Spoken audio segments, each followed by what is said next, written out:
I never imagined that the day I would feel the most physical pain in my life would come from my own son's hands. But there I was, lying on the ground, clutching my side, feeling something crack inside me while he stood over me with rage in his eyes, demanding money that wasn't his to take. My name is Eleanor. I'm 64 years old, and 20 minutes before my ribs were broken, I thought I knew my children. I thought the babies I had raised, the teenagers I had guided through their mistakes, the adults I had supported through their struggles. I thought they loved me, but I was wrong, so terribly, painfully wrong. Let me take you back to where this nightmare really began. Not to the moment of violence, but to 6 months earlier when a stranger in an expensive suit knocked on my door and changed everything. I live in a small house on the edge of town. Nothing fancy, just me, my vegetable garden, and a handful of chickens that keep me company since my husband Daniel passed away 8 years ago. Daniel, he was my rock. When he died suddenly from a heart attack, he left me with memories, heartbreak, and a piece of land that had been in his family for 3 generations. 22 acres of farmland. Beautiful, wild, and completely falling apart. For 8 years, I watched that property slowly decay. The fences collapsed. The barn roof caved in during a storm. Weeds took over what used to be fields of corn. I couldn't afford to fix it. I couldn't afford to do anything with it. So it just sat there, a constant reminder of everything I had lost. During those years, I worked every job I could find. I cleaned houses for wealthy families in the next town over. I babysat my neighbors' kids. I sold homemade pies at the weekend farmers market. I woke up at 5:30 every single morning, made my coffee, and told myself I was doing fine. I was surviving. My children, meanwhile, built their lives in the city. My daughter, Rebecca, married a man named Victor and moved 2 hours away. My son, Thomas, stayed closer, but might as well have been on another planet for how often I saw him. They had their own problems, their own bills, their own lives, and I never asked them for help. Not once, pride maybe. Or maybe I just didn't want to be a burden. I had always been the strong one, the one who solved problems, the one who held everything together. Even when I could barely hold myself together, I kept that mask firmly in place. Then came that Tuesday afternoon in March. I was in my garden, pulling weeds around my tomato plants when I heard a car engine I didn't recognize. A sleek black sedan pulled up to my house, completely out of place on my dirt road. A man stepped out wearing a gray suit that probably cost more than I made in 3 months. "Mrs. Eleanor?" he called out, approaching with a professional smile. I stood up, wiping dirt from my hands. "That's me. Can I help you?" "My name is Mr. Harrison. I represent Westfield Development Corporation. We've been looking at properties in this area for a new residential project, and I'd like to discuss purchasing your land." My heart skipped. "Purchasing?" "Yes, ma'am. We're prepared to make you a very generous offer." He pulled out a folder from his briefcase. "We're talking about $190,000 for your 22 acres. I actually had to sit down on the ground. Right there in the dirt, $190,000. I had never heard such a sum associated with anything I owned. I had never even imagined that much money. Mr. Harrison gave me a concerned look. "Are you all right, Mrs. Eleanor?" Yes, I'm just surprised." "It's a fair market value for the location. The area is expanding, and your property sits in a prime development zone. We're prepared to handle all the paperwork and complete the transaction within 4 weeks if you're willing." 4 weeks. 4 weeks to decide whether to sell the land my husband's family had owned for generations. 4 weeks to decide whether to trade memories for financial security. I told Mr. Harrison I needed time to think. He left me his card and drove away in that fancy car, leaving me sitting in my garden, completely stunned. That night, I couldn't sleep. I walked through my small house, looking at photos of Daniel, remembering the plans we'd had for that land. We were going to fix it up. We were going to make it productive again. We were going to leave something behind for our children. But Daniel was gone. And I was 64 years old, living on barely enough money to cover my bills, working myself to exhaustion just to survive. Around 3 a.m, I made my decision. The next day, I called Mr. Harrison and told him yes. We met at a lawyer's office. I signed papers I barely understood, and exactly 28 days later, I had more money in my bank account than I had ever seen in my entire life. And I didn't tell a single soul. Not my neighbor Margaret, who had been like a sister to me for 30 years. Not my cousin at church, and definitely not my children. Something deep in my gut told me to keep this secret. Some instinct whispered that the moment people knew I had money, everything would change. I wish I had been wrong, but I wasn't. For 3 weeks, my life continued exactly as before. I woke up early. I made my coffee. I tended my garden. I fed my chickens. The only difference was the secret smile on my face when I thought about all the possibilities ahead of me. I had plans. Beautiful plans. First, I wanted to fix up my house. The roof leaked every time it rained. The bathroom fixtures were older than my son. The kitchen stove only worked if you knew exactly which way to turn the knob. I wanted to make my home comfortable for the first time in years. Second, I wanted to buy a reliable used car so I wouldn't have to depend on the town bus or beg neighbors for rides. But the third thing was what really mattered to me. My younger sister Caroline had died of cancer 4 years ago. I watched her sell everything she owned trying to pay for treatments. Her house, her car, even our mother's jewelry. In the end, it wasn't enough. She died in debt, in pain, and without receiving all the care she needed. Before she passed, Caroline made me promise something. She grabbed my hand with what little strength she had left and whispered, "If you ever have the chance, help other women like me. Don't let them suffer alone." I had carried that promise in my heart for 4 years, and now, finally, I had the means to fulfill it. I wanted to create a fund to help low-income women fighting cancer. Not all the money, of course. I needed to secure my own future, but the majority of it would go to honoring Caroline's memory and saving lives. But I couldn't tell anyone yet. Not until everything was properly set up. Not until I had all my plans in order. Then came the day everything fell apart. It was a Thursday afternoon. I was watering my garden when I heard a car approaching. My daughter's white SUV appeared down the road, dust kicking up behind it.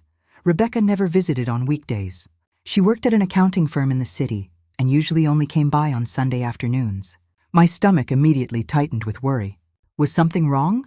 Was someone sick? She stepped out of the car wearing a bright yellow dress I'd never seen before, expensive high heels completely inappropriate for my dirt driveway, and a designer handbag that probably cost more than my monthly grocery budget.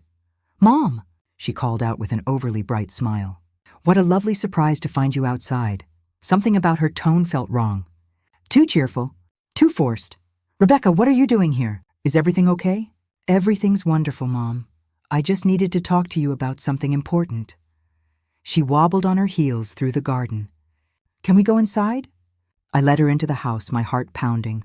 I poured us glasses of cold water and we sat in my tiny living room, her on the worn sofa, me in my grandmother's old rocking chair. Rebecca kept playing with her car keys, avoiding eye contact. Finally, she took a breath and said, "Mom, I was talking to Mrs. Judith yesterday. You know, the one who lives near your old property?" My blood went cold. She mentioned something interesting. She said you sold the farm to developers. Is that true? There it was. Judith, the biggest gossip in 3 counties, had seen the construction company surveying the land and couldn't wait to spread the news. I couldn't lie to my own daughter. "Yes, Rebecca. I sold it about a month ago." Her eyes lit up like fireworks. "Oh, Mom, that's wonderful news. That land must have been worth a fortune. How much did you get for it?" Not, "How do you feel about selling Dad's family land?" Not, "Was it a difficult decision?" Not, "Are you okay emotionally?" Just, "How much money?" "It was a fair price," I said carefully, not giving her numbers. She leaned forward eagerly. "Mom, you can trust me. I'm your daughter. I just want to make sure you're making smart financial decisions." It must have been a lot, right? 6 figures? The way she said it made my skin crawl. Like she was a salesperson sizing up a customer. "Rebecca, I appreciate your concern, but I'm perfectly capable of managing my own finances." Her smile faltered. "Of course you are, Mom. I didn't mean to suggest otherwise. It's just..." She paused dramatically. "Victor and I have been going through some financial difficulties lately. The business hasn't been doing as well as we hoped, and I thought maybe..." There it was. The real reason for her visit. "Maybe what?" I asked, even though I knew exactly where this was going. "Maybe you could help us out. Just temporarily until we get back on our feet. We wouldn't need much. Maybe $20,000 or $30,000. We'd pay you back with interest, I promise. $20,000 or $30,000. She said it so casually, like she was asking to borrow $20 for groceries. Rebecca, that money isn't for lending out. I have my own plans. Her face changed instantly. The sweet daughter disappeared, replaced by someone I barely recognized. What plans, Mom? What are you going to do with all that money at your age? It's not like you're going to travel the world or buy a mansion. It would be much smarter to invest it in Victor's business. At least then it would be doing something productive. At my age? I repeated slowly. Are you saying that because I'm 64, I don't deserve to enjoy my own money? That's not what I meant! She backtracked quickly. I just think it would be more practical if the money benefited the whole family. The whole family, I said bitterly. And where was the whole family when I was working 3 jobs just to survive after your father died? Where was the family when I was cleaning strangers' toilets at 60 years old just to pay my electric bill? Rebecca's face flushed red. Mom, we didn't know you were struggling. You never asked for help. I didn't know? I stood up from my chair, anger finally breaking through. You didn't know I was working myself to the bone? You didn't know I was selling pies at farmers' markets every weekend just to afford groceries? You didn't know I was getting up at 4 a.m. to babysit because I needed every penny I could earn? She looked down, uncomfortable. Mom, I understand things were hard. But now you have money? Real money. And we really need help. Why do you need help? Last time we spoke, you told me Victor's business was booming. She squirmed. Well, things changed. Victor made some investments that didn't work out, and we had some unexpected expenses. What kind of expenses? We bought a new car, renovated the kitchen, and Victor invested in some stocks that we lost quite a bit. I couldn't believe what I was hearing. My daughter and her husband had blown their money on luxuries and bad bets, and now they expected me to bail them out with money I'd earned from selling land I'd maintained alone for 8 years. So you spent irresponsibly, and now you want me to fix your mistakes? It's not like that, Mom. We just need a temporary loan. Think of it as an investment in your family's future. My family, I repeated coldly. Where was my family when my knees hurt so badly from scrubbing floors that I could barely walk? Where was my family when I had to choose between buying medicine and buying food? Rebecca stood up abruptly. Fine, Mom, I get it. You're bitter. But you can't punish us forever for past mistakes. I'm not punishing you. I'm protecting what's mine. That money came from Dad's property. That was our inheritance too. Your inheritance? I shouted, all composure gone. That property sat abandoned for 8 years while I struggled to pay the taxes on it. You never lifted a finger to help maintain it, repair it, or pay for anything. And now that I've turned it into cash through my decision and my effort, suddenly it's your inheritance? At that moment, I heard another car engine. Through the window, I saw Thomas's truck pulling up next to Rebecca's SUV. My heart sank. This wasn't a coincidence. They had planned this together. Thomas walked through my door without knocking, like he owned the place. My son, 37 years old, overweight from years of poor choices, with a scraggly beard and wearing a stained t-shirt that had seen better days. I could smell beer on him from across the room, and it wasn't even 4 o'clock in the afternoon. Hey, Mom, he said with a forced grin. Rebecca told me the good news about the farm sale. That's amazing. Of course she told you, I muttered, sitting back down because my legs were shaking with fury. Thomas dropped heavily onto the sofa next to his sister, making the old springs creak. Mom, we need to talk as a family about how to handle this money properly. There's nothing to talk about, Thomas. It's my money, and I'll decide what to do with it. Mom, be reasonable, Rebecca interjected. We're not asking you to give us everything. We just want you to help us out a little. Thomas has financial problems too.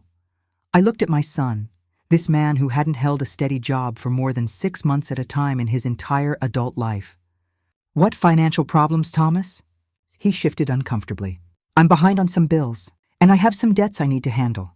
What kind of debts? That doesn't matter, Mom. What matters is that we're family, and families help each other. Families help each other, I repeated slowly.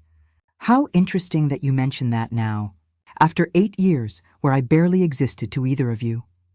My children exchanged a look, that same conspiratorial glance they'd shared as kids when they were about to lie about breaking something. But they weren't kids anymore, and this wasn't about a broken lamp. This was about betrayal on a level I'd never experienced. Mom, Thomas said, leaning forward. I think you're being unfair. We've always been there for you. I laughed bitterly. Always been there? Thomas, when was the last time you visited without needing something? When was the last time you called just to see how I was doing? Mom, you know I work a lot. Work? I interrupted. You can barely keep a job. And when you do have one, you spend your paycheck at the bar playing those slot machines. Thomas's face turned dark red. That's not true. I don't have a gambling problem. Really? Because Victor's wife told me you borrowed $500 last month for an emergency, and Victor saw you at Lucky's casino that same night. Rebecca quickly jumped in, trying to calm things down. Mom, what happened before doesn't matter. What matters is now, and right now, we're a family that needs to support each other. Support each other, I said, standing up again. You mean a family that only shows up when there's money involved? A family that ignored me completely for 8 years while I struggled just to survive. We didn't ignore you, Rebecca shouted, losing her composure. We had our own responsibilities. We couldn't babysit you every single day. Babysit me? The words cut like knives. I wasn't asking to be babysat, Rebecca. I was alone, widowed, working myself to death just to eat. But you were too busy with your renovated kitchen and new car to notice. Thomas stood up, and his size suddenly felt intimidating. He's a big man, over 6 feet tall and probably 250 pounds. When he got angry, his voice dropped to a dangerous rumble. Mom, stop playing the victim. If you had problems, you should have told us. Playing the victim? I couldn't believe this. Thomas, you knew my situation. You knew I was alone, widowed, with no steady income. But you were too busy with your own mess to care. You were always too proud to ask for help. Rebecca yelled. You always said you could handle things alone. Because I had no choice. Because my own children had abandoned me. The air in my small living room felt thick enough to choke on. Thomas started pacing like a caged animal while Rebecca stood with her arms crossed, glaring at me. Okay, Mom, Thomas said, stopping in front of me. Let's say you're right. Let's say we were terrible children. Does that mean you're going to punish us forever? Does that mean you'll never forgive us? This isn't about punishment or forgiveness, Thomas. It's about me having plans for that money. Plans that don't include fixing your gambling debts or bailing out Victor's failed business ventures. What plans? Rebecca demanded. You never do anything. What could you possibly need all that money for? Her words stabbed deep, but they also ignited a fury I'd been suppressing for years. You want to know my plans? My plans are finally having financial security. My plans are being able to see a doctor when I'm sick without calculating if I can afford it. My plans are buying the food I want without counting every penny. See? Thomas exclaimed. That's exactly what we're saying. You've got more money than you could possibly spend in your lifetime. That's why it makes sense to share some with your family. In my lifetime, I repeated, tears burning my eyes. So now I'm so old that it's not worth me enjoying my own money? Rebecca moved closer, arms outstretched like she wanted to hug me, but I backed away. It's not like that, Mom, but at your age, how much do you really need? Something inside me shattered. Every wound I'd been carrying for years, every lonely night, every moment of abandonment, every silent struggle, it all erupted like a volcano. Get out! I screamed with a voice I didn't recognize. Get out of my house right now! Mom, calm down! Thomas tried to approach, but I grabbed the broom from the corner and held it like a weapon. Don't come near me. Get out. I don't want to see either of you until you learn to respect me. You're acting insane, Rebecca shouted. We're trying to help you make smart decisions. Help me? I laughed hysterically. 8 years without helping me at all, and now you want to help? The only help you want is helping yourselves to my money. Thomas's expression turned dark. He stepped closer, invading my space, and I could smell the alcohol on his breath. Mom, you're going to give us that money. We have a right to it. That property was Dad's, and we're his children. I maintained that property alone for 8 years. I paid the taxes. I worried about it. You did nothing. It doesn't matter, Rebecca said, also becoming aggressive. Inheritance is inheritance. There is no inheritance. I screamed. The property is sold. The money is mine. That's when Thomas did something I never thought possible. He got so close to my face that I could feel his breath, and in a low, threatening voice he said, Mom, you're going to give us that money. We're your children, and we have rights. If you won't give it to us nicely, we'll find other ways to make you. Are you threatening me? My voice shook with fear. I'm not threatening you, Mom. I'm explaining reality. That money should be for the whole family. And if you don't understand that, we'll make you understand. Rebecca nodded in agreement, fully supporting her brother. At that moment, I realized my own children had become dangerous strangers, people capable of anything for money. Get out, I said in a low but firm voice. Get out of my house now, and don't come back until you're ready to apologize for everything you've said today. They walked toward the door, but not with defeat. Instead, they moved slowly, exchanging glances that chilled my blood. Before leaving, Thomas turned to me with an expression I'd never seen on his face, a mixture of rage and determination that froze my heart. This isn't over, Mom. You're going to reconsider. Because we're not going to sit back while you keep all our money. It's not your money, I replied, trying to sound braver than I felt. And if you come back with this attitude, I'm calling the police. Rebecca let out a sarcastic laugh. The police for what? Visiting our own mother? Mom, I think loneliness is affecting your mind. Maybe you should see a doctor. The implication was clear and terrifying. Are you saying I'm crazy? I'm not saying you're crazy, Rebecca replied with false sweetness. But you're making very strange decisions for someone your age. Maybe you need help managing all that money. Maybe someone else should make these decisions for you. The fear that gripped me then was unlike anything I'd ever felt. Not just physical fear, but deep terror that my own children were capable of harming me in ways I couldn't imagine. Go, I told them, but my voice came out weak and broken. Please just go. We're leaving, Mom, Thomas said. But we'll be back. And next time, I hope you've thought about your selfishness. After they left, I sat in my rocking chair for hours, trembling. Not from cold, but from shock. I couldn't believe the children I'd raised, the babies I'd nursed, the teenagers I'd supported through every mistake. They'd become cruel, greedy strangers. That night, I didn't sleep at all. Every sound made me jump, thinking they'd returned. I got up several times to check that all doors and windows were locked, something I'd never done before in my life because I'd always felt safe in my own home. But I didn't feel safe anymore. The next morning, I tried to continue my normal routine, but everything felt wrong. My hands shook as I fed the chickens, spilling corn everywhere. When I tried to water my tomato plants, I couldn't focus and ended up flooding the soil. Around noon, my phone rang. Rebecca. My heart nearly stopped. Mom, she said in a completely different voice, sweet and concerned, as if nothing bad had happened. I hope you slept well. I've been thinking about our conversation yesterday, and I believe we both said things we regret. Rebecca, I don't regret anything I said. Oh, Mom, don't be like that. You know we love you. Maybe we could find a solution that works for everyone. Her sudden change in attitude frightened me more than her anger had. At least when she was angry, I knew what I was dealing with. This manipulative version was more dangerous. There's nothing to negotiate, Rebecca. My decision is final. Mom, why don't we meet again? Just lunch at Annie's diner. You and me, mother and daughter. No pressure, no arguments. Just a civilized conversation. Something in her tone made me suspicious, but part of me wanted to believe she'd realized her mistake and wanted to genuinely apologize.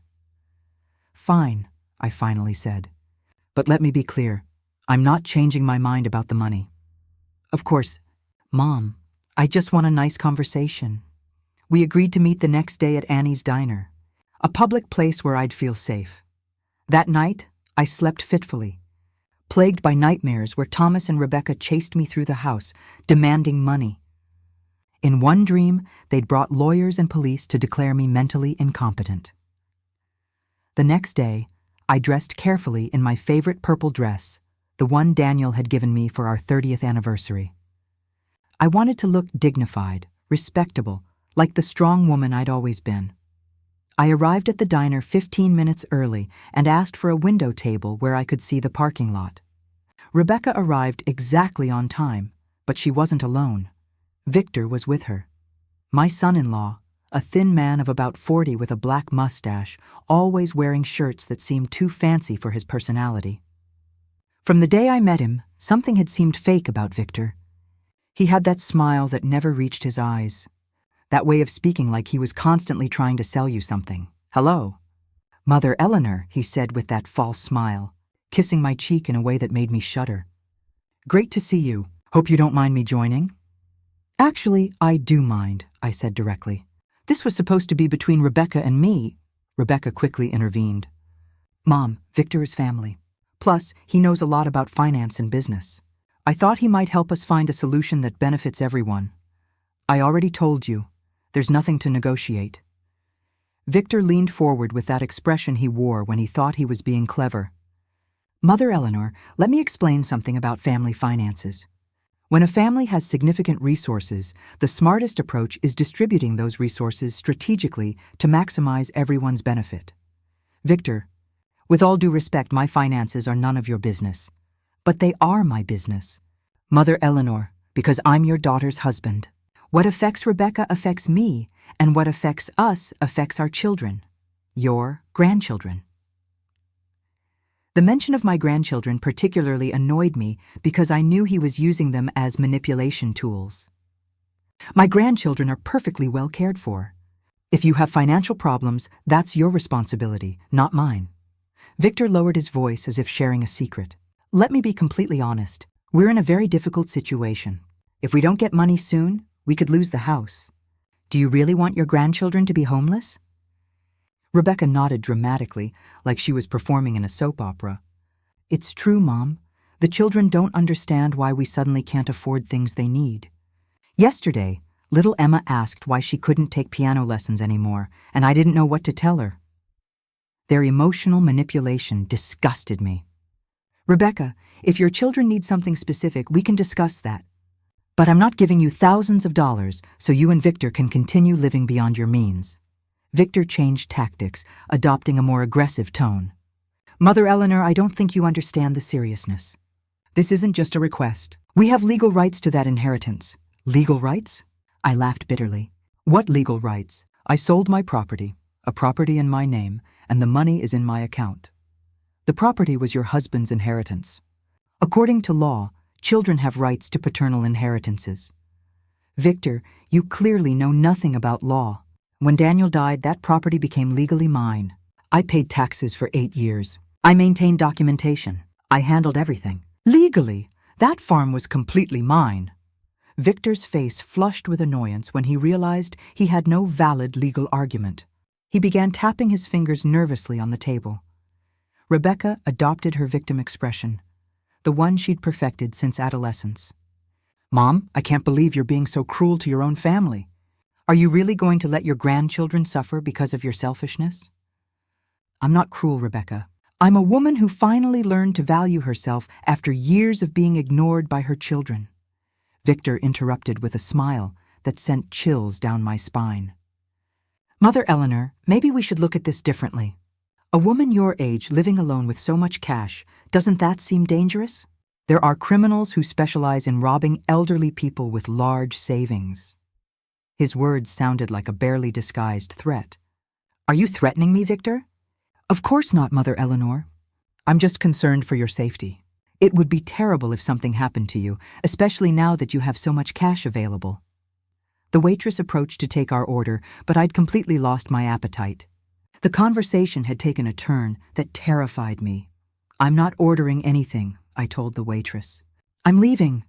"Mom, please don't go," Rebecca begged, grabbing my arm as I stood. "We haven't finished talking." "Yes, we have," I replied, pulling free from her grip. "And let me be very clear, I'm not giving you 1 penny, no matter how much you threaten or manipulate me." "We're not threatening you." Rebecca shouted loud enough for other diners to turn and stare. "We just want you to be reasonable." "Being reasonable would mean giving you my money so you can continue being irresponsible," I said, feeling anger boiling again. "But I'm not going to be reasonable in that way." I left the diner as quickly as I could, but I heard Victor telling Rebecca, "Don't worry, sweetheart. There are other ways to solve this problem." On the drive home, my hands shook so badly I could barely hold the steering wheel. Victor's words echoed in my head like alarm bells. Other ways to solve this problem. What did he mean? That night, I called my neighbor Margaret, the only person I truly trusted. Margaret was 70, had been widowed longer than me, and had always been like an older sister. I told her everything, from selling the farm to Victor's veiled threats. "Eleanor," Margaret said with concern. Those children of yours have become dangerous. You can't stay alone while they're acting like this. What am I supposed to do, Margaret? Hide from my own children? Not hide, but protect yourself. Have you thought about calling the police? And tell them what? That my kids asked for money and I refused? I haven't been physically harmed yet. Eleanor, that word yet scares me. I think you should stay at my place for a few days until things calm down. That night, I stayed at Margaret's, but I couldn't sleep. Every noise startled me. Around 3 a.m, Margaret found me awake, staring out the window. Eleanor, you need to tell me the truth, she said, sitting beside me.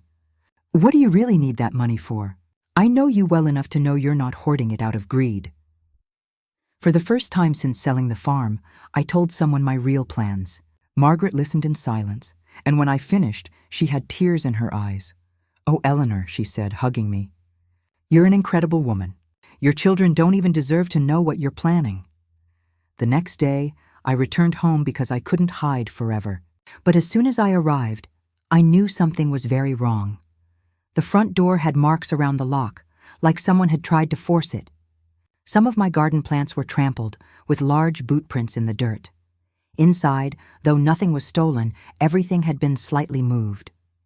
Drawers were ajar, papers shuffled, and the metal lockbox where I kept the sale documents had been moved from under my bed. My heart pounded so hard I thought I'd have a heart attack. Someone had broken into my house while I was gone, and it wasn't hard to guess who. Thomas had keys to my house for emergencies. He'd clearly decided to use them to search for information about my money. I immediately called a locksmith, but he couldn't come until the next day. That night, I barricaded myself in my bedroom, putting a chair under the doorknob and sleeping with a kitchen knife under my pillow. The next morning, while waiting for the locksmith, I received an unexpected visit. It was James, a second cousin of Daniel's, a man in his 50s who worked as a mechanic in town. James had always been honest and calm, so I was surprised to see him at my door so early. Cousin Eleanor, he said with a worried expression. I need to talk to you about something serious. Last night I was at Murphy's Tavern, and I overheard a conversation that really concerned me. My stomach clenched. What kind of conversation? Your son Thomas was there, very drunk, talking to some men I didn't like. They were making plans. Plans involving you. What kind of plans, James? They were talking about ways to force you to hand over money. They mentioned something about making you sign papers. And one of the men said he knew someone who could forge medical documents to declare you mentally incompetent. The world crumbled around me. Declare me crazy? Yes, cousin. They were saying if they got medical papers claiming you had dementia or mental problems, they could get a judge to give them legal control over your money. My worst nightmares were coming true. My own son was conspiring with strangers to steal not just my money, but my dignity and freedom. James, are you absolutely sure about what you heard? Completely sure, cousin. That's why I came so early. You need to take steps to protect yourself, and you need to do it now. The locksmith arrived just then, and while he changed my locks, I called a lawyer Margaret had recommended. I explained everything, and he told me to come to his office immediately with all the property sale documents. Mrs. Eleanor, the lawyer said after reviewing my papers, you're in a dangerous situation. But you're also in a strong legal position. Everything is perfectly in order with your property sale. Nobody can touch that money without your consent. However, if they're really planning to declare you incompetent, we need to act quickly. What can I do? First, we'll get an independent medical evaluation certifying you're completely sound and capable. Second, we'll get an independent medical evaluation certifying you're completely sound and capable. Second, we'll prepare legal documents protecting your assets. And third, if necessary, we'll obtain a restraining order against your children. That day was one of the longest of my life. Between doctors, lawyers, and legal procedures, I realized my quiet life had transformed into a nightmare. But I also realized something else. For the first time in years, I was fighting for something that truly mattered. And that fight was giving me strength I didn't know I possessed. Dr. Patricia Chen, the psychiatrist the lawyer recommended, was a kind woman in her 50s with warm eyes and a gentle manner. She spent 3 hours with me, conducting various cognitive tests, asking questions about my life, my decisions, and my mental state. "Mrs. Eleanor," she said at the end of our session, "I want you to know that you are one of the most mentally sharp individuals I've evaluated in months. Your memory is excellent, your reasoning is sound, and your decision-making capabilities are completely intact. I will provide a comprehensive written evaluation that will legally protect you from any claims of incompetence." Those words brought tears to my eyes. "Thank you, doctor." "You have no idea how much I needed to hear that." "I can imagine," she said softly. "I've seen cases like this before. When money enters the picture, even loving families can become unrecognizable. But you're doing the right thing by protecting yourself." The lawyer, Mr. Peterson, was equally thorough. He drafted documents creating a living trust, appointed Margaret as my healthcare proxy in case of actual emergency, and prepared preliminary paperwork for potential restraining orders. "Mrs. Eleanor, I hope we won't need these," he said, tapping the restraining order documents. "But if your children or their associates make any move against you, we'll be ready to act within hours." I returned to my house that evening, my newly locked house, feeling slightly more secure but still deeply anxious. I had taken legal steps, but I knew my children. When Thomas wanted something, he became obsessed, and when Rebecca felt entitled to something, she became relentless. Together, they were a dangerous combination. That night, I barely slept again. Around midnight, I heard a car engine idling near my property. I peeked through the curtains and saw a vehicle I didn't recognize, a dark sedan with its headlights off, parked about 50 yards from my driveway. My heart raced. I grabbed my phone, ready to call the police, but after about 10 minutes, the car slowly drove away. Was I being watched? Were they trying to intimidate me? Or was I becoming paranoid? The next morning, Margaret came over with fresh muffins and coffee. She took one look at my face and knew I hadn't slept. "Eleanor, you can't keep living like this. You're going to make yourself sick with worry." "What choice do I have, Margaret? My own children have become my enemies. Have you thought about leaving town for a while? Maybe visiting your sister in Florida?" "I don't have a sister in Florida anymore, remember? Caroline died 4 years ago." My voice broke saying her name. "And I'm not going to be driven out of my own home by anyone, not even my children." Margaret squeezed my hand. "That's the Eleanor I know. Strong and stubborn. I'm not sure if I'm strong or just too scared to run." Around noon, my phone rang. It was an unknown number. I almost didn't answer, but something made me pick up. "Mrs. Eleanor Carter?" a professional female voice asked. "Yes, this is she. This is Linda Morrison from Adult Protective Services. We received a concerning report about your welfare, and I need to schedule a home visit to assess your living situation." My blood went cold. "A report? What kind of report?" "I'm not at liberty to discuss the details over the phone, but the report suggests you may be living in unsafe conditions and may require assistance with daily activities." "This is standard procedure when we receive such reports." "Who filed this report?" "That information is confidential." "But I assure you, this is just a routine welfare check. May I come by tomorrow morning around 10? I felt like I was drowning. This was it. This was the plan James had overheard. They were building a case to declare me incompetent. "Yes, you may come," I said, my voice steadier than I felt. "But I want you to know that this report is false, filed by family members trying to gain control of my finances." There was a pause.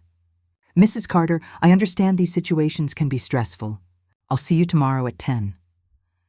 The moment I hung up, I called Mr. Peterson. "This is exactly what we were afraid of," he said grimly. "They're creating a paper trail to suggest you need a guardian. But don't worry, we're prepared. I'm going to be there tomorrow when the social worker arrives, and I'm bringing Dr. Chen's evaluation with me."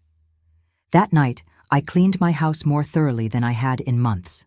I wanted everything to be perfect. No dirty dishes, no dust, no clutter. I wanted that social worker to see that I was perfectly capable of caring for myself and my home. Margaret came over to help me, and we worked together until everything sparkled. "Eleanor," she said as we finished, "you do realize you shouldn't have to prove yourself like this? You're a grown woman who's taken care of yourself your entire life." "I know," I said, exhausted. "But this is the world I'm living in now. My children have made me a prisoner in my own life." The next morning, I dressed in my best outfit, a navy blue dress suit I'd bought years ago for Daniel's funeral. I wanted to look competent, professional, put together. Mr. Peterson arrived at 9:30, carrying a thick folder of documents. "Remember," he coached me, "be polite, answer questions honestly, but don't volunteer information about the money. Let me handle any legal questions." Linda Morrison arrived promptly at 10. She was a tired-looking woman in her 40s, carrying a clipboard and wearing a sympathetic expression that immediately put me on guard. "Mrs. Carter," she said, shaking my hand. "Thank you for allowing me to visit. I see you have an attorney present." "Yes," Mr. Peterson said smoothly. "I'm Mrs. Carter's legal counsel. Given the suspicious nature of this report, I'm here to ensure her rights are protected." Ms. Morrison's expression flickered with surprise, but remained professional. "Of course. Shall we begin?" For the next hour, she walked through my house, asking questions about my daily routine, my health, my finances, my social connections. She checked my refrigerator, my bathroom, my bedroom. She asked about medications, doctor visits, and whether I had help with household tasks. I answered every question calmly and thoroughly, demonstrating that I was perfectly capable of caring for myself. "Mrs. Carter," she finally said, sitting in my living room, "I have to tell you that this home is immaculate. You appear to be in excellent health, and you clearly have strong social connections. However, the report we received claimed you were living in squalor, forgetting to eat, and showing signs of severe cognitive decline." "The report was filed by my children," I said bluntly. "They want control of money I recently received from selling property. When I refused to give them that money, they began a campaign to have me declared incompetent." Ms. Morrison looked uncomfortable. "Mrs. Carter, those are serious allegations." "And I have serious evidence," Mr. Peterson said, opening his folder. "I have a comprehensive psychiatric evaluation completed 2 days ago by Dr. Patricia Chen, a respected psychiatrist, confirming Mrs. Carter's complete mental competence. I also have documentation of threats made by her children, witness testimony about conspiracy to commit fraud, and evidence of a break-in at this property." He laid out document after document on my coffee table. Ms. Morrison reviewed them carefully, her expression growing more troubled with each page. "Mrs. Carter," she said finally, "I'm going to close this case with a finding of no action needed. You are clearly capable of independent living. However, I must advise you that if your children continue this behavior, you should consider obtaining a restraining order." "We're prepared to do exactly that," Mr. Peterson said. After Ms. Morrison left, I collapsed into my rocking chair, emotionally drained. "You did wonderfully," Mr. Peterson said. "But Eleanor, we need to talk about next steps. They're not going to stop. If this approach failed, they'll try something else. What can they possibly do now? They've tried intimidation, conspiracy, false reports. What's left?" Mr. Peterson's expression was grave. "I don't know. But people desperate for money can be unpredictable and dangerous. I want you to consider staying somewhere else for a while." "No," I said firmly. "I'm not leaving my home. This is where Daniel and I built our life. This is where I've made my stand. I'm not running. Then at least let me install a security system. Cameras, motion sensors, direct connection to the police." I wanted to refuse. It felt like admitting defeat, like letting fear win. But I also wasn't foolish. "Okay, install the security system." That afternoon, a security company came and outfitted my small house with cameras covering every entrance, motion sensors on all doors and windows, and a panic button I could wear around my neck. "Mrs. Carter," the technician said, "if anyone approaches your property, you'll get an alert on your phone. And if you press this panic button, the police will be notified immediately." I looked at the little button hanging from a chain around my neck. This was my life now, a prisoner in my own home, wearing a panic button because my own children had become threats. That night, Margaret stayed with me again. We sat in my living room, neither of us speaking much, both of us jumping at every sound. Around 11 o'clock, my phone buzzed with an alert from the security system. A vehicle had pulled into my driveway. My hand instinctively went to the panic button, but Margaret stopped me. "Wait, let's see who it is first." We pulled up the camera feed on my phone. Thomas's truck sat in my driveway, engine running. But he didn't get out. He just sat there, staring at my house. "He knows about the cameras," Margaret whispered. "He's trying to scare you." We watched for 5 minutes as Thomas remained in his truck, occasionally looking up at my windows. Then, slowly, he backed out of the driveway and drove away. "Eleanor," Margaret said, her voice shaking, "you need to get that restraining order. This is stalking behavior." She was right. The next morning, I met with Mr. Peterson again, and we filed for emergency restraining orders against both Thomas and Rebecca, as well as Victor.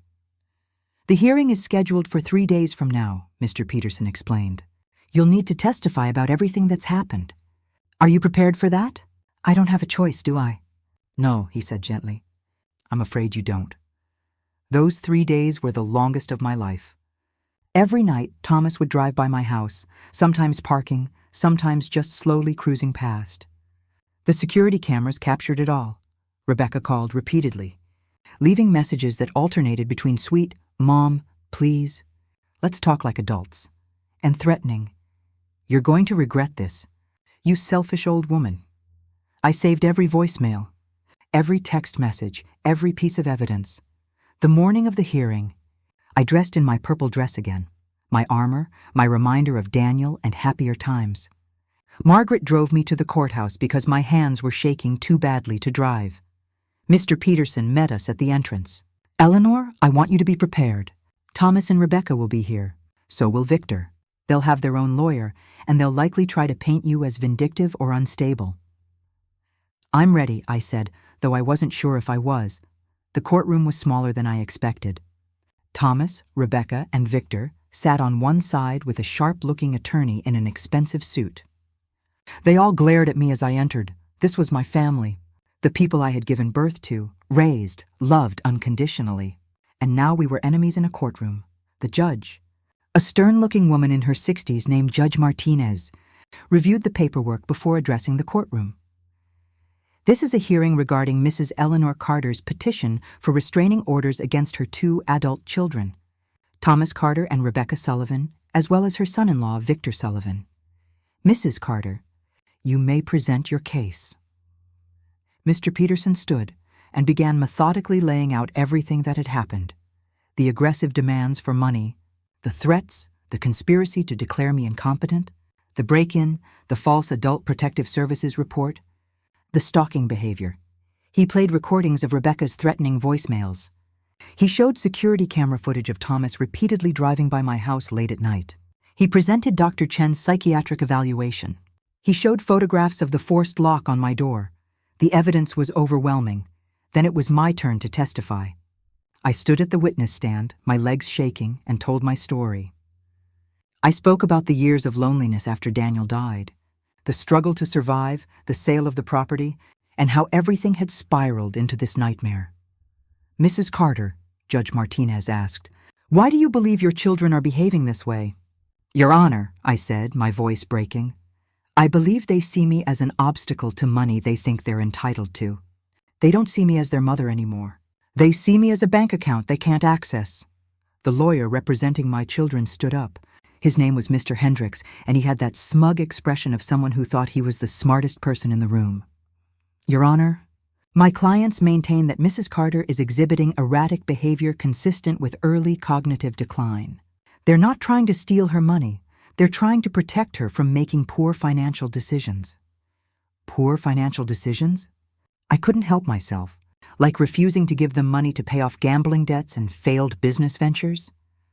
"Mrs. Carter," Mr. Hendricks said condescendingly, "isn't it true that you've become increasingly paranoid and isolated since your husband's death?" "Objection," Mr. Peterson said. "Argumentative and not supported by evidence." "Sustained," Judge Martinez said. "Mr. Hendricks, I've reviewed Dr. Chen's evaluation. Mrs. Carter has been certified as fully competent. Do you have contradictory medical evidence?" Mr. Hendricks shifted uncomfortably. "Not at this time, Your Honor, but—" "Then please refrain from speculation about her mental state." Mr. Hendricks changed tactics. "Your Honor, may my client Thomas Carter testify?" Thomas took the stand, and I watched my son, this man I had brought into the world, nursed through childhood illnesses, cheered for at baseball games, prepare to lie about me. "Mr. Carter," Hendricks began, "please describe your mother's recent behavior." Thomas looked directly at the judge, his expression carefully arranged to show concern. "Your Honor, my mother has always been a strong woman, But since my father died, she's changed. She's become suspicious of everyone. She refuses help from family. And when she suddenly came into a large sum of money, she began making threats against us when we tried to discuss responsible financial planning. Linda Morrison arrived promptly at 10. She was a tired-looking woman in her 40s, carrying a clipboard and wearing a sympathetic expression that immediately put me on guard. "Mrs. Carter," she said, shaking my hand.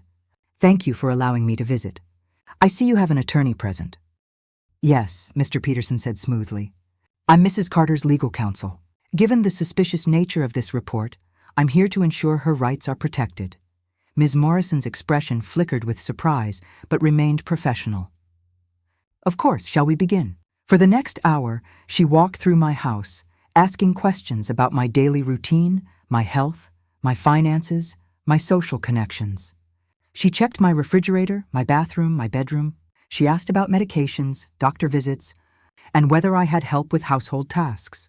I answered every question calmly and thoroughly, demonstrating that I was perfectly capable of caring for myself. "Mrs. Carter," she finally said, sitting in my living room, "I have to tell you that this home is immaculate. You appear to be in excellent health, and you clearly have strong social connections. However, the report we received claimed you were living in squalor, forgetting to eat, and showing signs of severe cognitive decline." "The report was filed by my children," I said bluntly. "They want control of money I recently received from selling property. When I refused to give them that money, they began a campaign to have me declared incompetent." Ms. Morrison looked uncomfortable. "Mrs. Carter, those are serious allegations. And I have serious evidence," Mr. Peterson said, opening his folder. "I have a comprehensive psychiatric evaluation completed 2 days ago by Dr. Patricia Chen, a respected psychiatrist, confirming Mrs. Carter's complete mental competence. I also have documentation of threats made by her children, witness testimony about conspiracy to commit fraud, and evidence of a break-in at this property." He laid out document after document on my coffee table. Ms. Morrison reviewed them carefully, her expression growing more troubled with each page. "Mrs. Carter," she said finally, "I'm going to close this case with a finding of no action needed. You are clearly capable of independent living. However, I must advise you that if your children continue this behavior, you should consider obtaining a restraining order." "We're prepared to do exactly that," Mr. Peterson said. After Ms. Morrison left, I collapsed into my rocking chair. Emotionally drained. "You did wonderfully," Mr. Peterson said. "But Eleanor, we need to talk about next steps. They're not going to stop. If this approach failed, they'll try something else. What can they possibly do now? They've tried intimidation, conspiracy, false reports. What's left?" Mr. Peterson's expression was grave. "I don't know, but people desperate for money can be unpredictable and dangerous. I want you to consider staying somewhere else for a while." "No," I said firmly. "I'm not leaving my home. This is where Daniel and I built our life. This is where I've made my stand. I'm not running. Then at least let me install a security system. Cameras, motion sensors, direct connection to the police." I wanted to refuse. It felt like admitting defeat, like letting fear win. But I also wasn't foolish. "Okay, install the security system." That afternoon, a security company came and outfitted my small house with cameras covering every entrance, motion sensors on all doors and windows, and a panic button I could wear around my neck. "Mrs. Carter," the technician said, "if anyone approaches your property, you'll get an alert on your phone. And if you press this panic button, the police will be notified immediately." I looked at the little button hanging from a chain around my neck. This was my life now, a prisoner in my own home, wearing a panic button because my own children had become threats. That night, Margaret stayed with me again. We sat in my living room, neither of us speaking much, both of us jumping at every sound. Around 11 o'clock, my phone buzzed with an alert from the security system. A vehicle had pulled into my driveway. My hand instinctively went to the panic button, but Margaret stopped me. "Wait, let's see who it is first." We pulled up the camera feed on my phone. Thomas's truck sat in my driveway, engine running. But he didn't get out. He just sat there staring at my house. "He knows about the cameras," Margaret whispered. "He's trying to scare you." We watched for 5 minutes as Thomas remained in his truck, occasionally looking up at my windows. Then, slowly, he backed out of the driveway and drove away. "Eleanor," Margaret said, her voice shaking, "you need to get that restraining order." This is stalking behavior, she was right. The next morning, I met with Mr. Peterson again, and we filed for emergency restraining orders against both Thomas and Rebecca, as well as Victor. "The hearing is scheduled for 3 days from now," Mr. Peterson explained. "You'll need to testify about everything that's happened. Are you prepared for that? I don't have a choice, do I?" "No," he said gently. "I'm afraid you don't. Those 3 days were the longest of my life. Every night, Thomas would drive by my house, sometimes parking, sometimes just slowly cruising past. The security cameras captured it all," Rebecca called repeatedly, leaving messages that alternated between sweet, "Mom, please, let's talk like adults," and threatening, "You're going to regret this. You selfish old woman." I saved every voicemail, every text message, every piece of evidence. The morning of the hearing, I dressed in my purple dress again, my armor, my reminder of Daniel and happier times. Margaret drove me to the courthouse because my hands were shaking too badly to drive. Mr. Peterson met us at the entrance. "Eleanor, I want you to be prepared. Thomas and Rebecca will be here. So will Victor. They'll have their own lawyer, and they'll likely try to paint you as vindictive or unstable." "I'm ready," I said, though I wasn't sure if I was. The courtroom was smaller than I expected. Thomas, Rebecca, and Victor sat on one side with a sharp-looking attorney in an expensive suit. They all glared at me as I entered. This was my family, the people I had given birth to, raised, loved unconditionally. And now we were enemies in a courtroom. The judge, a stern-looking woman in her 60s named Judge Martinez, reviewed the paperwork before addressing the courtroom. "This is a hearing regarding Mrs. Eleanor Carter's petition for restraining orders against her 2 adult children, Thomas Carter and Rebecca Sullivan, as well as her son-in-law, Victor Sullivan. Mrs. Carter, you may present your case."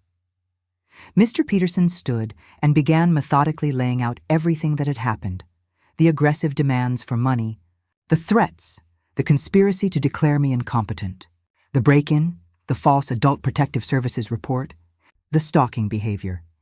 He played recordings of Rebecca's threatening voicemails. He showed security camera footage of Thomas repeatedly driving by my house late at night. He presented Dr. Chen's psychiatric evaluation. He showed photographs of the forced lock on my door.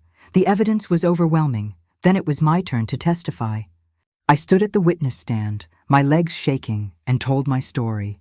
I spoke about the years of loneliness after Daniel died, the struggle to survive, the sale of the property, and how everything had spiraled into this nightmare. "Mrs. Carter," Judge Martinez asked, "why do you believe your children are behaving this way?" "Your Honor," I said, my voice breaking, "I believe they see me as an obstacle to money they think they're entitled to. They don't see me as their mother anymore. They see me as a bank account they can't access." The lawyer representing my children stood up. His name was Mr. Hendricks, and he had that smug expression of someone who thought he was the smartest person in the room. "Your Honor, my clients maintain that Mrs. Carter is exhibiting erratic behavior consistent with early cognitive decline. They're not trying to steal her money. They're trying to protect her from making poor financial decisions." Poor financial decisions? I couldn't help myself. Like refusing to give them money to pay off gambling debts and failed business ventures? "Mrs. Carter," Mr. Hendricks said condescendingly, "isn't it true that you've become increasingly paranoid and isolated since your husband's death?" "Objection," Mr. Peterson said. "Argumentative and not supported by evidence. Sustained," Judge Martinez said. "Mr. Hendricks, I've reviewed Dr. Chen's evaluation. Mrs. Carter has been certified as fully competent. Do you have contradictory medical evidence?" Mr. Hendricks shifted uncomfortably. "Not at this time, Your Honor, but—" "Then please refrain from speculation about her mental state."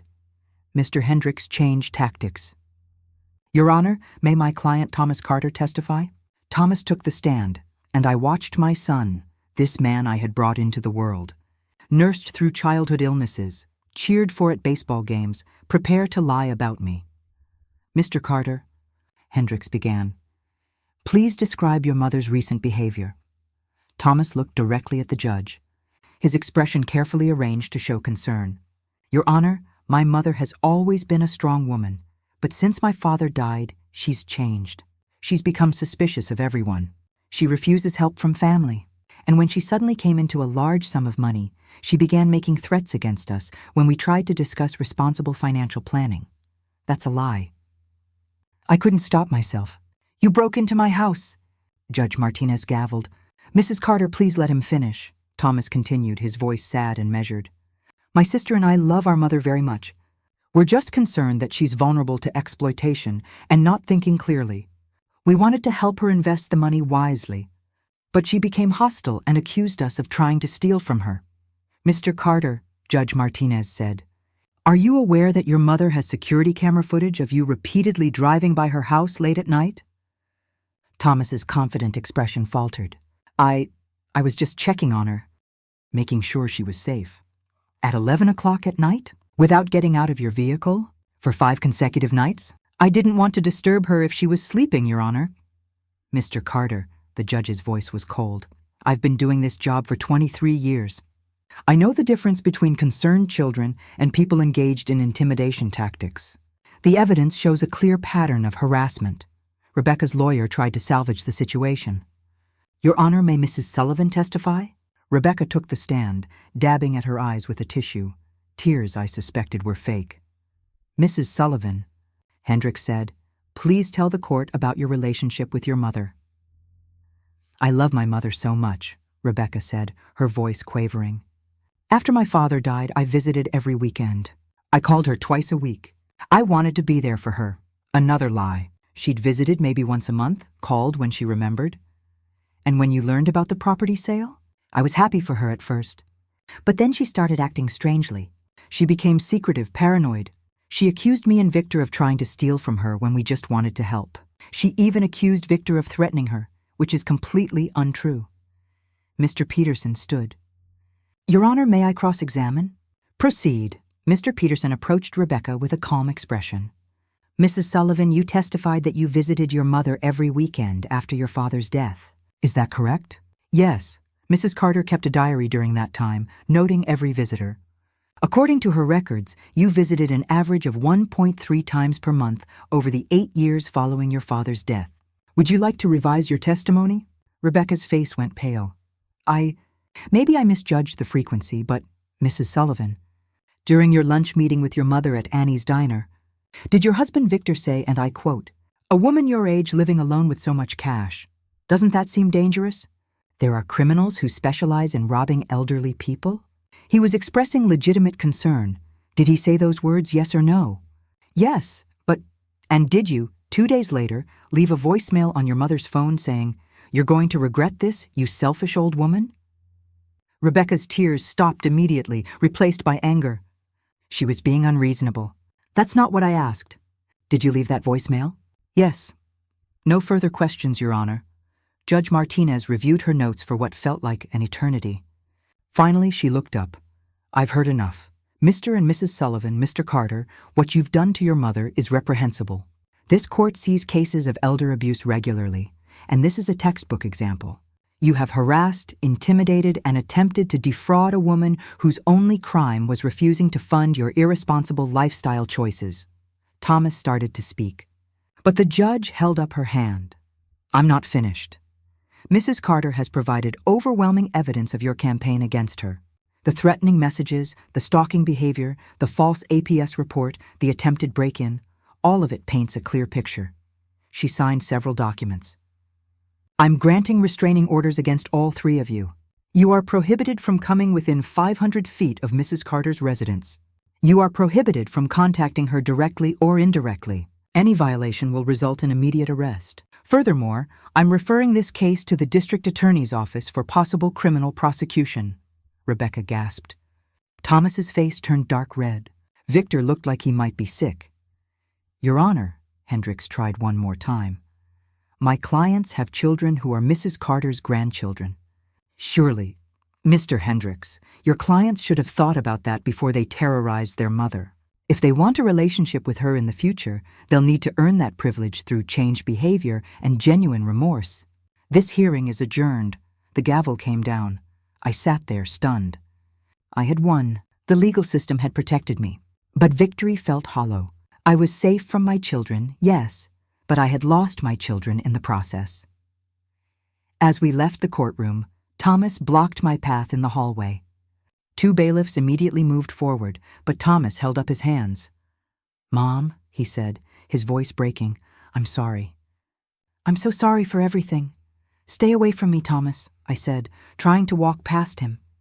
He didn't move closer, respecting the space, but his eyes were filled with tears. "I've been drinking and gambling to escape my problems, and I made you into a problem to solve instead of seeing you as my mother. I know I don't deserve forgiveness, but I want you to know that I'm getting help. Real help." For just a moment, I saw my son again. Not the threatening stranger who'd broken into my house, but the little boy who used to bring me dandelions from the yard. If you truly want help, Thomas, then get it. But get it for yourself, not for me, because right now I can't have you in my life. I walked past him, Margaret's hand on my elbow guiding me, and I didn't look back. 3 weeks after the court hearing, my life had settled into a new routine. The security system gave me peace of mind. Margaret visited daily. I was finally sleeping through the night. But more importantly, I had started working on my real project, the one my children had never bothered to ask about. I met with the director of the Regional Cancer Treatment Center, a compassionate woman named Dr. Sarah Okonkwo. "Mrs. Carter," she said as we sat in her office, "what you're proposing is remarkable. A fund specifically for low-income women fighting cancer. It will save lives." "It's in memory of my sister Caroline," I explained. "She died because she couldn't afford proper treatment. I don't want any other family to go through what we went through. With the amount you're dedicating, $120,000, we can help dozens of women every year. This is transformational." We worked together to establish the Caroline Hope Fund. It would cover treatment costs, medications, transportation to medical appointments, and even childcare for women who had children at home. The remaining money from the sale, $70,000, I kept for my own security and home repairs. Finally, I could fix my leaking roof, update my ancient bathroom, and have a financial cushion for emergencies. 1 month after establishing the fund, the Cancer Center held a small ceremony to announce the program. About 50 people attended: medical staff, community members, and 3 women who would be the first beneficiaries. One of them, a woman named Sandra, who was 32 years old with stage 2 breast cancer and 3 children, approached me with tears in her eyes. "Mrs. Carter, I don't know how to thank you. I was about to give up treatment because I couldn't afford it anymore. Your fund is giving me a chance to watch my babies grow up." I held her hands, tears streaming down my own face. "You don't have to thank me, Sandra. Just fight. Fight as hard as you can. This was why I had sold the farm. This was why I had refused my children. This moment right here, giving someone hope when they had none, this was what mattered." The local newspaper ran a story about the fund. The headline read, "Local Widow Creates Cancer Fund in Sister's Memory." 2 days after the article was published, I received a letter. The return address made my heart stop. It was from Thomas, written from a rehabilitation facility 2 hours away. I almost didn't open it. The restraining order was still in effect, and while a letter might not technically violate it, I wasn't sure I wanted to hear from him. But curiosity, or maybe hope, made me open it. "Mom," it began. "I know I have no right to write to you, and if you throw this letter away unread, I understand. But I need you to know some things, even if you never forgive me. I'm in a treatment facility for alcoholism and gambling addiction. After the court hearing, I hit rock bottom. I realized I had destroyed the most important relationship in my life for money I didn't earn and didn't deserve. I've been sober for 42 days. I attend meetings every day. I'm working with a therapist to understand why I became the person who could threaten his own mother. I read the newspaper article about the Caroline Hope Fund. Mom, I sat in my room and cried for an hour. All that time I was demanding money from you, accusing you of being selfish, and you were planning something so beautiful. Something that will help people who actually need it, not people like me who just wanted more without working for it. I don't expect you to forgive me. I don't even expect you to respond to this letter. I just wanted you to know that I'm working to become someone who might. Someday deserve to be called your son again. I'm so sorry. Mom, for everything, love. Thomas, I read the letter 3 times, each time crying harder. I wanted to believe him. I wanted so desperately to believe that my son was genuinely changing, but I had been hurt too deeply to trust easily. I showed the letter to Margaret. "What do you think?" I asked her. "Is he sincere?" Margaret read it carefully. "Eleanor, I think Thomas is on a journey. Whether he completes that journey or gives up halfway, I don't know. But I think the letter is genuine. Should I respond? That's entirely up to you.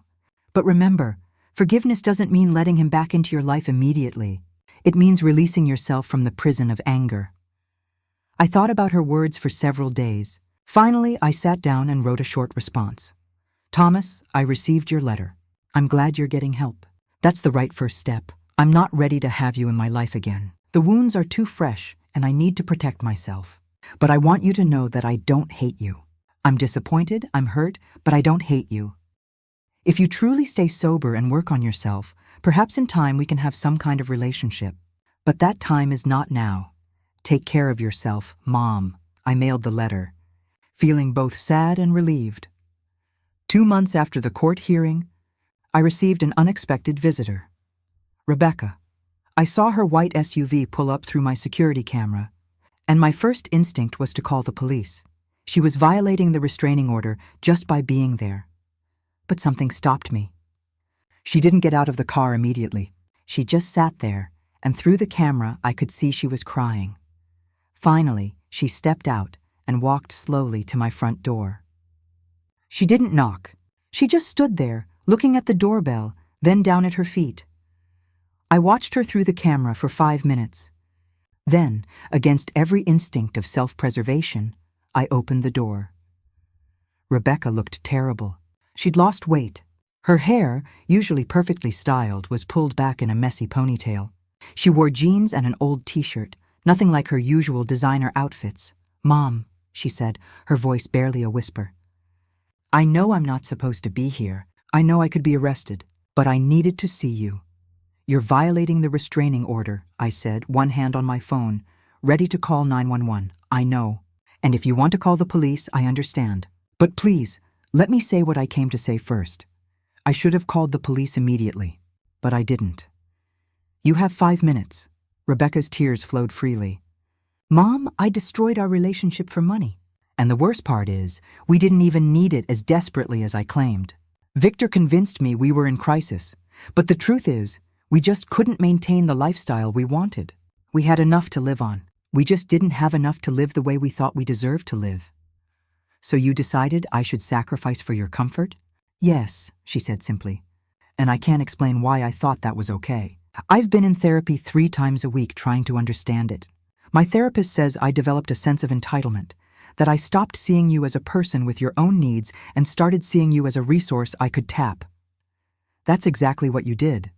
"I know. And Mom, I read about the Caroline Hope Fund in the newspaper. When I realized what you were planning to do with that money, I couldn't breathe. I literally couldn't catch my breath. Because Aunt Caroline was like a second mother to me. I loved her so much. And there you were, honoring her memory in the most beautiful way possible, while I was accusing you of being selfish. I felt my own tears starting. Rebecca, you broke my heart. I know, Mom, I know. And I'm not asking for forgiveness. I'm not asking to be part of your life again. I'm just asking you to know that I understand what I did. I understand the depth of my betrayal. And I'm working every single day to become a better person. What about Victor? I filed for divorce 3 weeks ago. He's the one who pushed all of this, who convinced me you owed us. But that doesn't excuse my actions. I chose to go along with it. That's on me. We stood there in my doorway, mother and daughter, separated by so much pain. Rebecca, I finally said, I'm glad you're getting help. And I'm glad you're taking responsibility. But I can't have you in my life right now. Maybe someday, but not now. I understand, she said, wiping her eyes. Can I ask one thing? What? Can I see the Caroline Hope Fund? Can I volunteer there? I'm not asking to be part of your life. I'm asking to be part of Aunt Caroline's legacy. The request surprised me. I need to think about that. Okay. She turned to leave, then stopped. Mom, your grandchildren ask about you. Emily wants to know why she can't see Grandma anymore. I've been honest with her. I told her that Mommy made very serious mistakes and hurt Grandma deeply, and that Grandma needs time to heal. The mention of my grandchildren pierced my heart. They were innocent in all of this. Rebecca, you can send me photos and updates about the children by email. Nothing else. Just information about them. Her face lit up with hope. Really? Just about the children? No personal appeals, no requests to talk, nothing about money. Just updates on my grandchildren. Thank you. Mom, thank you so much. After she left, I sat in my rocking chair for a long time, thinking about everything that had happened. 3 months later, I attended the second Caroline Hope Fund benefit event. We had raised additional money from community donors, and we were now helping 8 women with their cancer treatments. Sandra, the first woman I'd met, was there. Her cancer was in remission. She brought her 3 children, and when she introduced me as the angel who saved Mommy's life, I couldn't stop crying. Dr. Okonkwo pulled me aside. Eleanor, I want you to meet someone. This is Rebecca Sullivan.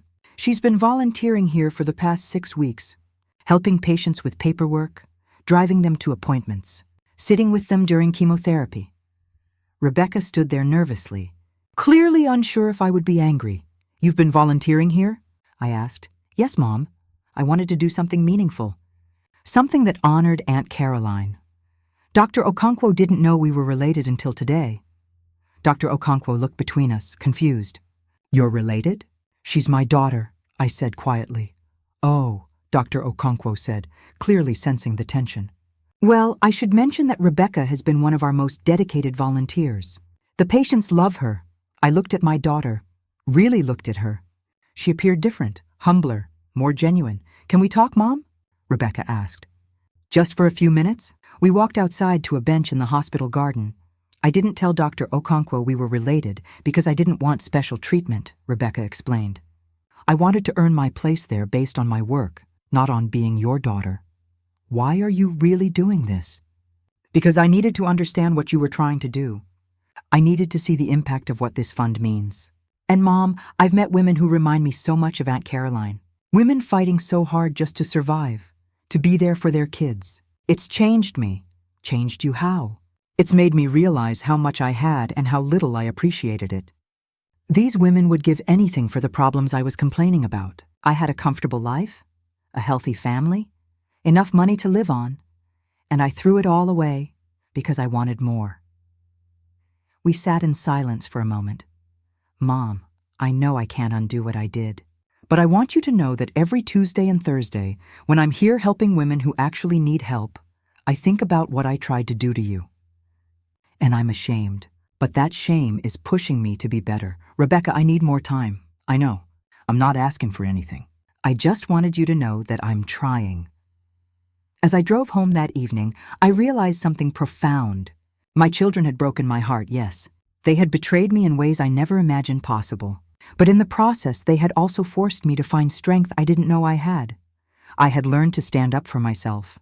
I had learned that it was okay to say no, even to family.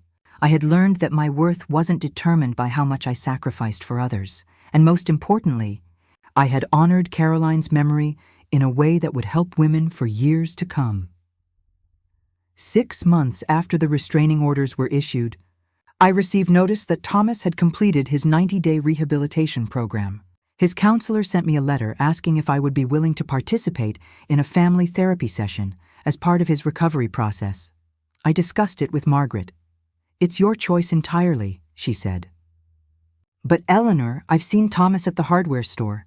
He's working there now, stocking shelves. He looked sober and clean. He didn't approach me, just nodded politely. He's working at the hardware store? I was surprised. Thomas had always thought manual labor was beneath him. Yes, Gary the owner, Tolan, yes. Gary the owner told me Thomas approached him 6 weeks ago asking for any job available. Said he needed honest work to rebuild his life. Gary was skeptical, but Thomas has shown up every day on time, works hard, and hasn't complained once. That information stirred something in me. The Thomas I knew before would never have taken a job he considered beneath him. I agreed to 1 therapy session. Just 1. The meeting was held at a neutral location, a family counseling center downtown. The therapist, Dr. Michael Rodriguez was a gentleman in his 60s who immediately put me at ease. "Mrs. Carter," he said, "Thomas has been doing intensive work on understanding his addictions and the behaviors that stemmed from them. Today is about him taking accountability. You don't have to forgive him. You don't have to reconcile. You're here simply to listen if you choose to, and to speak your truth if you want to." Thomas entered the room looking like a different person.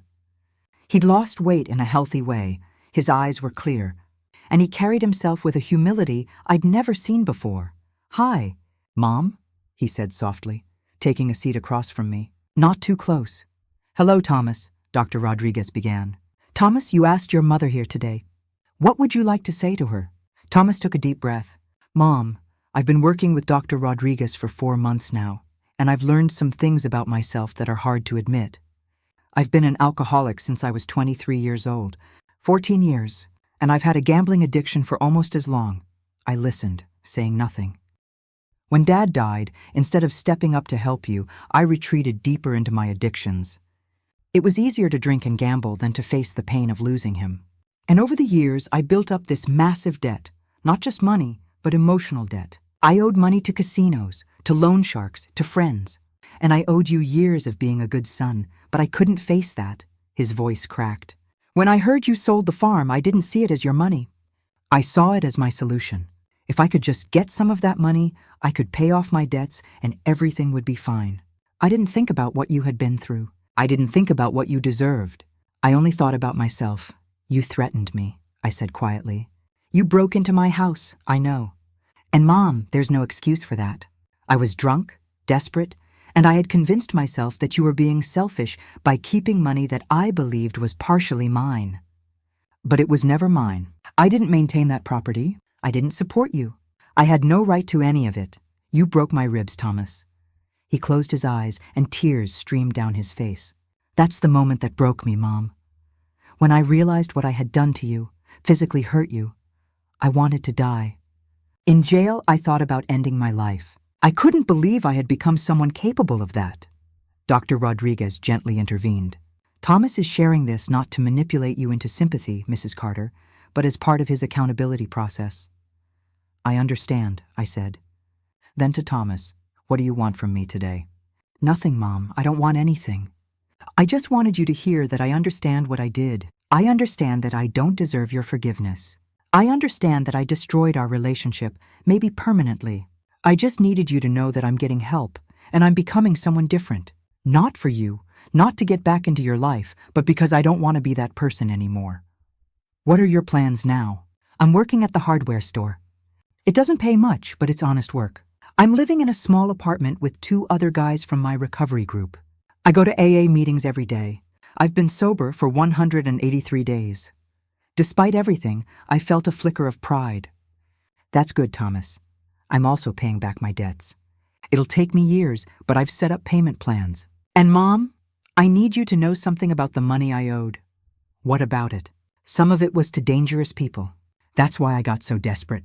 There were men who threatened to hurt me, and I was terrified. But that's not an excuse for what I did to you.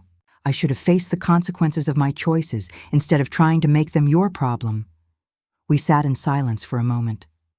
"Thomas," I finally said, "I'm glad you're getting help. I'm glad you're working on yourself, but I need you to understand that even if I someday forgive you, things will never be the same between us." "I know, Mom. You took something from me that I can never get back, my sense of safety. My belief that my children loved me unconditionally, my trust. I know," he whispered. "But," I continued, surprised by my own words, "I don't hate you. I hate what you did, but I don't hate you. And if you truly stay on this path of recovery, perhaps in time we can have some kind of relationship. But it will take years, Thomas. Years of you proving through actions, not words, that you've changed." "I understand. And Mom, one more thing." "What?" "I read about the Caroline Hope Fund. What you did for Aunt Caroline's memory, for those women fighting cancer. It's incredible. I'm ashamed that I tried to take that away from the world." After the session ended, Dr. Rodriguez spoke with me privately. "Mrs. Carter, I want you to know that Thomas is one of the most committed patients I've worked with. His remorse is genuine. But you're absolutely right to protect yourself and move slowly. Addiction recovery is a lifelong journey, and relapse is always possible. Thank you, doctor. That's exactly what I needed to hear. Driving home, I felt something I hadn't felt in months, a tiny seed of hope. Not hope that everything would be fixed, but hope that perhaps, eventually, some form of healing might be possible. That evening, I received an email from Rebecca. Per our agreement, she sent me photos and updates about my grandchildren once a week. But this email was different. Mom, it read, I know I'm only supposed to send information about the kids, but I need to tell you something important. Victor showed up at my apartment yesterday, drunk and angry. He demanded money, said I owed him after ruining his plans. I had to call the police, and they arrested him for violating the restraining order I had gotten against him during our divorce. I'm telling you this because I want you to know that you were right about him. He was the one who pushed the hardest to take your money. He was the one who contacted those criminals Thomas brought to your house. He's facing criminal charges now for conspiracy to commit elder fraud. I know this doesn't erase what I did. I made my own choices. But I wanted you to understand the full picture of what happened. The kids are doing well. Emily lost her first tooth. Jackson won the school spelling bee. They miss you, but I keep telling them that Grandma loves them very much, and maybe someday we'll see her again. Love, Rebecca. I sat with that email for a long time. Part of me felt vindicated. I had been right about Victor all along. But mostly I just felt sad. Sad that it had come to this. Sad that my family had been so broken. But I also felt something else. Grateful. Grateful that I had stood my ground. Grateful that I had protected myself. Grateful that I had survived. 3 weeks later, I was at the cancer center meeting with the women in our current program when Dr. Okonkwo pulled me aside. Eleanor, there's someone here who wants to meet you. She specifically asked if you would have a moment. In the waiting room sat a woman in her 40s with a bald head from chemotherapy, holding the hand of a teenage girl. Mrs. Carter, the woman said, standing up. My name is Patricia. I'm one of the beneficiaries of the Caroline Hope Fund. This is my daughter, Maya. It's nice to meet you both, I said, shaking their hands. Mrs. Carter, I needed to thank you in person. 6 months ago, I was diagnosed with stage 3 ovarian cancer. I'm a single mother, working 2 jobs, and I had no way to afford treatment. I was going to just give up, let the cancer take me, and hope my sister would raise Maya. I felt tears spring to my eyes. Then I was told about your fund. Mrs. Carter, you saved my life. I'm halfway through treatment, and my prognosis is good. I'm going to live to see my daughter graduate high school, go to college, get married. Because of you, Maya spoke up, her voice thick with emotion. Mrs. Carter, you gave me my mom back. I don't know how to thank you for that. I hugged them both, crying openly. This was why I had said no to my children. This was why I had fought so hard to protect that money. Not because I was selfish, but because I understood what truly mattered. Over the next several months, my new routine became my life. I worked with the cancer center twice a week. I had coffee with Margaret every morning. I tended my garden. I attended support groups for people who had experienced family financial abuse. Yes, that's apparently common enough to have support groups. In those groups, I met other people whose families had turned on them over money.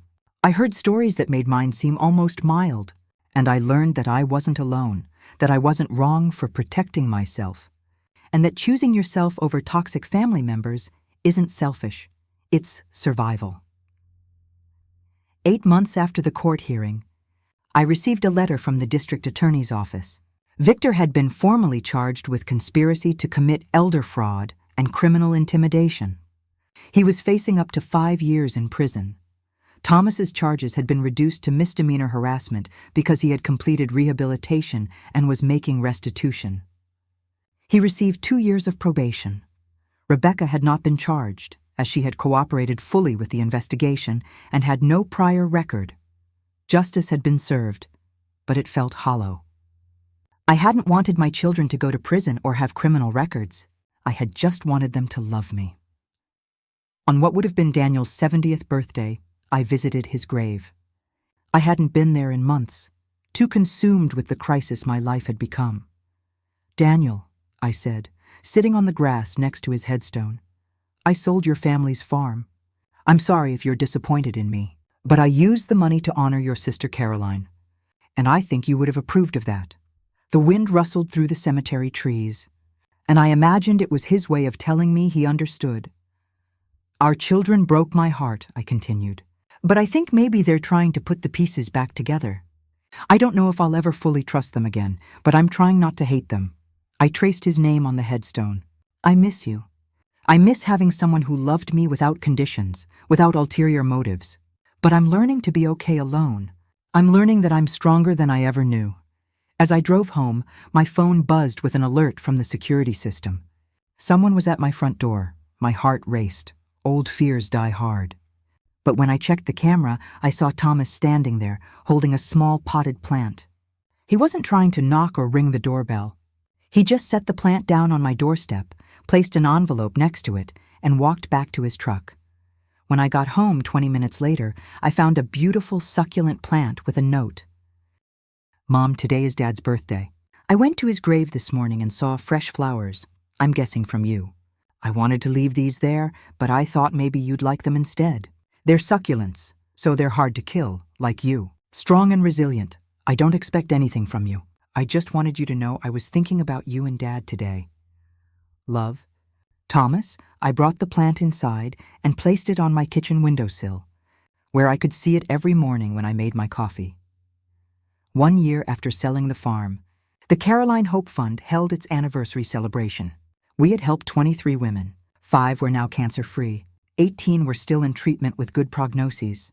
The fund had raised an additional $60,000 from community donors. The event was held at the hospital conference center. Over 100 people attended. Dr. Okonkwo stood at the podium. "I want to introduce you to the woman whose vision made all of this possible. A woman who lost her sister to cancer and decided that no other family should have to watch their loved ones suffer due to lack of funds. Please welcome Eleanor Carter." The applause was thunderous as I made my way to the podium. I looked out at the crowd and saw Patricia and Maya, Sandra and her 3 children, 6 other women whose lives had been saved by the fund, medical staff who volunteered their time, community members who had donated, and in the back, standing separately, were Thomas and Rebecca. They hadn't told me they were coming. They stood far apart from each other, both looking uncertain about whether they should be there. I looked at them for a long moment, then began my speech. 1 year ago, I made one of the hardest decisions of my life. I sold property that had been in my late husband's family for generations. It was a painful choice, but it was the right one. When I received the money from that sale, people had opinions about what I should do with it. Some people thought they had a right to it. Some people thought I was too old to make my own decisions about it. I saw Rebecca lower her head, tears visible even from a distance. But I knew exactly what I wanted to do. My sister Caroline died of cancer because she couldn't afford treatment. She spent her last months selling everything she owned, going into debt, and still not receiving the care she needed. I promised her that if I ever had the means, I would help other women in her situation. This fund is that promise fulfilled. 23 women have received help because I said no to people who thought they deserved my money more than strangers with cancer. 23 women are alive, fighting, surviving, because I chose to honor my sister's memory instead of funding other people's wants. The crowd applauded. I want to say something about family. I continued, my voice shaking slightly. We're taught that family is everything, that blood is thicker than water, that we should always put family first. But sometimes family hurts us. Sometimes family becomes toxic. And when that happens, it's okay to protect yourself. It's okay to say no. It's okay to choose yourself. I looked directly at Thomas and Rebecca. But I also want to say this. People can change. People can recognize their mistakes and work to become better. And while we can't erase the past, we can sometimes build a different future. After the ceremony, I stood in the lobby, accepting congratulations and thanks from attendees. I saw Thomas and Rebecca hovering nearby, clearly wanting to speak to me but unsure if they should approach. Finally, I walked over to them. "You came?" I said simply. "We didn't know if we should," Rebecca said quickly. "But we wanted to see what you had built. We wanted to witness the good that came from that money." "Mom," Thomas said, "seeing all those women, hearing their stories. It made me understand even more deeply what I tried to take away, not just from you, but from them. "Walk with me," I said. We went outside to the hospital garden, the three of us, and sat on a bench. "I'm not ready to have you fully back in my life," I told them. "But I'm also tired of carrying around all this anger and pain. It's exhausting." "We understand," Rebecca said. "We're not asking for anything. Here's what I'm willing to do," I said. "Once a month we can have coffee together, in a public place. We'll talk about surface things, your lives, my life, the grandchildren. We won't talk about money. We won't talk about the past unless I bring it up. And if at any point I feel uncomfortable or disrespected, I'm walking away and we'll try again next month. You'd be willing to do that?" Thomas asked, his voice full of hope. "I'm willing to try. But understand this, you're both on permanent probation. One misstep, one hint of manipulation or entitlement, and we're done, forever." "We understand," they said in unison. "And one more thing. I want both of you to volunteer at the cancer center. Not a lot, just 4 hours a month. I want you to see firsthand where that money went. I want you to meet the women whose lives were saved because I said no to you," Rebecca nodded. "I'm already volunteering there, Mom, and I'd be happy to continue." "I'll start next week," Thomas said. "Whatever you want, Mom. It wasn't forgiveness. Not complete forgiveness, but it was a start." As we sat there in the garden, I thought about everything that had happened. The betrayal, the threats, the fear, the legal battles. But I also thought about the strength I had discovered, the lives I had saved, the promise I had kept to my sister. My name is Eleanor Carter. I'm 65 years old. A year ago, my children broke my ribs trying to take money that wasn't theirs. They threatened me, manipulated me, and tried to have me declared incompetent. But I survived. I learned that self-respect matters more than family peace. I learned that saying no is sometimes the most powerful word you can speak. I learned that true worth isn't measured in dollars, but in the lives you touch and the promises you keep. The Caroline Hope Fund will continue to help women for years to come. My relationship with my children may or may not heal completely. Only time will tell, but I am no longer a victim. I am no longer someone who can be pushed around, manipulated, or underestimated. I am Eleanor. I am strong. I am worthy. And I finally learned to value myself as much as I always valued others.